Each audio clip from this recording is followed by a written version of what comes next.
Alright guys, this will be the first video of daily uploads on YouTube until the big update, Operation Sirens.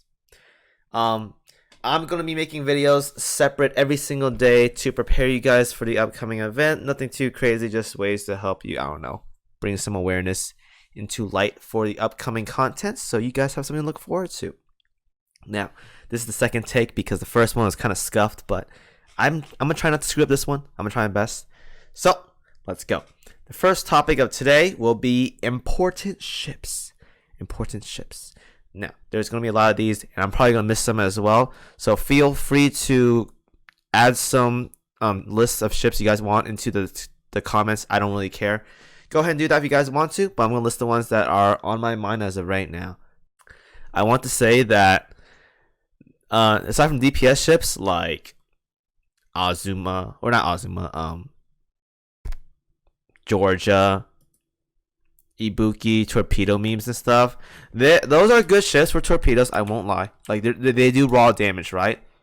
But I'm talking about important ships for like you're probably gonna use these ships for pretty much everything, for the event, and how they're gonna help you out and being supportive in whatever way. Torpedo memes, you just blow things up and hope it works out, right? But what if the boss has like torpedo immunity? Then you can't really do much, right?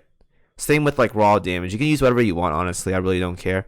I'm not going to enforce a meta on you guys. I'm just going to give you guys an idea of what the good ships are to look out for the upcoming update. Now, the first one on the list, I'm going to categorize these as much as possible.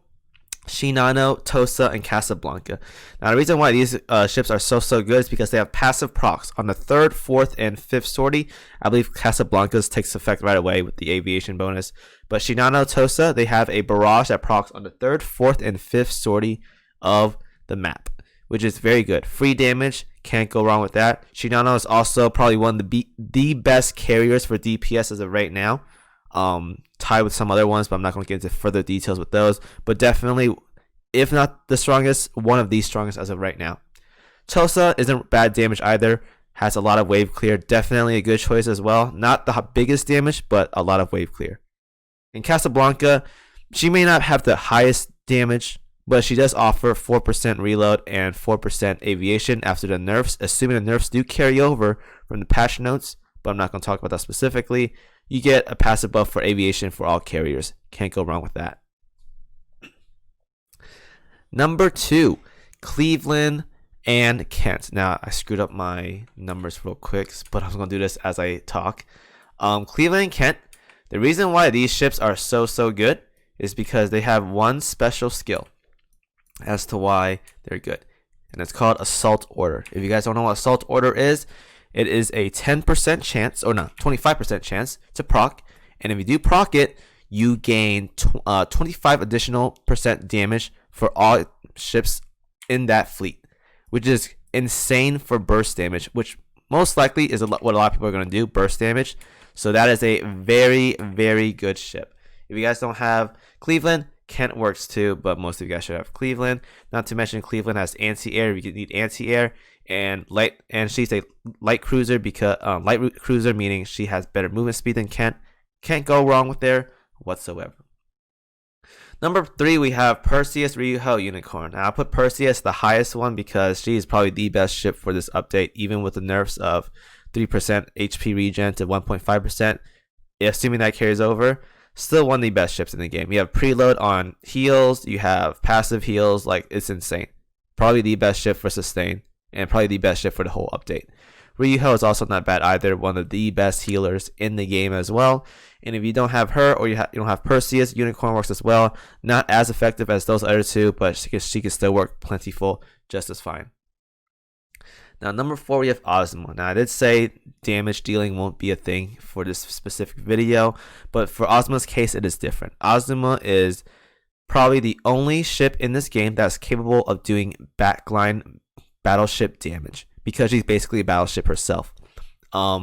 If you do want to run a support carrier in a backline for like a boss fight or whatever, like say you want to use Perseus for whatever reason, Ozuma can make up for that damage that you're missing in your backline by being in the front lines. A very powerful ship, high damage output, very tanky as well, in the high 7,000s of health, Very good ship. Highly recommend using her if you guys don't have a full backline of battleships or whatever for whatever reason. The thing is, though, it does cost a lot of prints to get her to developer level 30, which is 513 prints. So most of you guys won't have her, but if you do have her at developer 30, she's an amazing ship. High damage. Highly recommend. Number 5, we have Helena. 60% scan for 40% more damage. Can't say no to that whatsoever. Probably one of the best ships right now for buffing for damage. Assuming she procs, can't go wrong with that whatsoever. Not to mention, with the retrofit, she has high anti-air, better stats all around. A very solid choice for all fleets. Number 6, we have How. If you don't have How, you have Hood. Hood works just as fine. You have less damage, but hey, that's a trade-off for not having Hood or How. Now, why How is good is because not only does she buff herself up if you meet her certain requirements, she also has 20% reload and 20% accuracy buff for the whole main fleet, for battleships at least. It is crazy. That means with that much accuracy, you're still going to have to use accuracy, but accuracy auxiliaries like SG radars and fire control radars. But this means you're pretty much not going to miss, assuming that buff goes up. With all that accuracy on, you're going to hit almost everything for battleships. And most battleships, they have trouble landing hits. I'll tell you right now, in the last EX fight, I was raging because my Duke of York kept missing over and over and over again. So having more reload is good, and having more accuracy is also very good for battleship damage. Number 7, we have Illustrious. Illustrious is the only carrier in the game as of right now that can shield your Vanguard. And I'm not going to talk about Akagi-chan. Akagi-chan is good, but she can only protect one Vanguard, and it's RNG. That's why I don't recommend. But Illustrious, though, shields to all 3 Vanguards. It's not infinite health. It has a set amount of health depending on what her health is. But hey, you can protect damage for a little bit, even if it's not much. Good choice. You won't get a lot of damage from Illustrious, but hey, the shield will make your Vanguard a lot more durable in the long run. Number 8, we have Amagi. Amagi debuffs the enemy with firepower, torpedoes, and aviation down. Not to mention, makes your main fleet a lot tankier, which is important for the upcoming harder fights that will blow up your backline. Number 9, we have a Gian DArc. And before I make someone really upset, Gian DArc or Gian DArc, whatever. I'm pronouncing her Gian DArc because I like saying it that way. I don't care what you guys think. Now, she is probably the best Vanguard in my honest opinion for this upcoming update. She doesn't offer much buffs, but she does bring 8 seconds of full-on immunity, damage immunity to your whole Vanguard. No other ship in this game can do that for Vanguards. A full 8 second of immunity. You take no damage. A really good ship. If you guys have her, I highly recommend getting her to 120.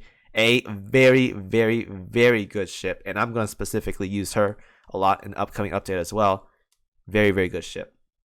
Number 10, Lou and Jon Bart. Now, I want to pair these two up together because if you have both of them together, do massive amounts of manual damage. Highly recommend. Now, not only do they do damage, which is what I was talking about in this video, they have preload. Because French ships, most of them have preload. Preload means you get your first salvo right away when the story starts away. So if you want to get rid of something as soon as possible, very good. Pop it, boom, done. And if you can end the fight faster, it means you're most likely not going to take as much damage because the fight won't last long, which is better for long, sustainable, long sorties in the map. Number 11, we have Aurora. Aurora reduces evasion for light cruisers and destroyers, making it easier for your backline BB ships or whatever to hit your targets for more damage. Same reason as to why How is good with the accuracy buff. If you have Aurora as well for light cruiser and destroyer enemies, you're probably not going to miss. Very good ship. Number 12, we have Akashi. Akashi, again, heals the entire fleet. Can't go wrong with that. Now, the reason why I don't like her too much, but she's still not bad, is because she doesn't offer any damage to your fleet. Yes, she is good at healing, good anti-air and all that jazz, but she doesn't do damage. She doesn't help clear the waves or whatever. So if you're having one slot gone in the back because of Akashi, you're not going to have damage. So be very wary of that. Number 13, we have Alabama. Alabama may be looked forgotten upon, but if you guys don't know, whenever she kills a node, or if she's in the fleet that's killing a node, you get perma boost to firepower to her stats up until like 17%, I think, or whatever. It is a really, really good buff. Highly recommend. She self buffs herself after you kill a sortie or kill a mob or whatever. Definitely have her in the mob fleet. Very, very good ship. Number 14, we have Kashino, Hugo, and Duke of York. Same as reason why Kent and Cleveland and Helena are up there. They buff ships, but because these ships don't have big buffs, I wouldn't consider them as good as them. Kashino has an auxiliary in the game that gives 10% more damage to main fleets, which is pretty good for no procs at all. Hugo also offers 15% damage to main fleet as well. So that's free damage, no procs at all, 15% flat damage. And Duke of York, if she lands her first salvo or whatever, I think it's first salvo, 8% more damage taken for the enemy that gets hit. So you have all these amplifiers for more damage. They aren't like the greatest, like Cleveland and having 25% on assault order, or Helena having 40% damage increase with her scan. But these are no scans. You just slap them on there for more damage and all that. Now the issue is when it comes to the harder maps and you don't have more damage output or more sustain, more durability and tankiness, you gotta be very, very careful. You might die instantly by going this route. But if you're going a cheese route and it does work and you go pop that boss in like 10 seconds or 20 seconds or 30 seconds, then this setup, those ships are very, very good. 15, we have Columbia. Columbia, reason why I put her in here is because of her one big skill, fleet cover. If you guys don't know what fleet cover is, she reduces the flagship damage taken by 25%. Pretty big. 1/4 damage is gone from the enemy if it hits your main flagship. Now, up until now, most of the content in this game doesn't threaten your backline at all. But with the new update, from what I personally saw, some of your ships, especially your flagship, is going to get blown up. So you got to be very, very careful. And if you are fighting those kind of bosses, having Columbia around is not bad at all. That 25% damage reduction for your flagship could save you right there and then. At number 16, we have FDG, Monarch, and Gas Cone. And for carriers, we have Intrepid. The reason why I have these ships on here is because these 4 ships serve as amazing flagships. They're very, very durable. They have a lot of sustain. These 4 ships are very, very good. Now, they're not the guaranteed best choice, but they're very, very good to have around. Because if your backline is taking damage, you want a durable flagship. Because if the flagship sinks, you lose the match. But if the other ships sink and your flagship is still around, the fight is still going on. So you don't want to sink. So FDG, naturally durable. Again, you have to be developer 30, which is 513 FDG prints, which most of you guys don't have. If you have her at developer 30, great, use her. Otherwise, you don't have to. There's other choices as well. Monarch and Gas Cone, same thing. They have a zombie regen, meaning if their health drops below a certain point, they will gain a HP regen over time. Now, it's not as tanky as, say, FDG, but with the HP regen, that's a little bit boost of health, combined with, like, say, something like Columbia with that innate tankiness passive. Very, very good choice. And Intrepid, if you guys don't already know yet, you have to enter a story at a specific duration, but if you do, a lot of damage reduction, despite being medium armor. Probably one of the best flagships right now for carriers, along with Shinano. Those 2 right now are very, very good for flagshipping. Anyways, that's it. I'm probably sure I missed a lot of information, a lot of details that you guys want to discuss about. Go ahead and drop it in the comments if you guys want to. Again, I'm not talking about raw damage battleships like Ibuki, Jinsu, Naganami, Noshiro for raw damage, faction bonuses like Nagato, because not everyone wants to play IGN. I'm talking specifically about ships that will help you out no matter what fleet you're running. Slot them in and they'll help you out. So those are my ships as of right now. I think there's like a total of like 30 ships in here. Highly recommend if you guys have these ships, go ahead and work on them. You have about a week left or so. Get them to as highest level as you can, preferably 120. And don't forget, guys, there's also submarines. For submarines, just use whatever you guys want. Just the free damage when they walk into a node can't be forgotten. Very, very good. Anyways, that's it for this video, guys. Enjoy. Leave comments if you guys want. Those are the ships I have in mind as of right now that'll help you out. So good luck, grind hard, and I'll see you guys tomorrow for the next video.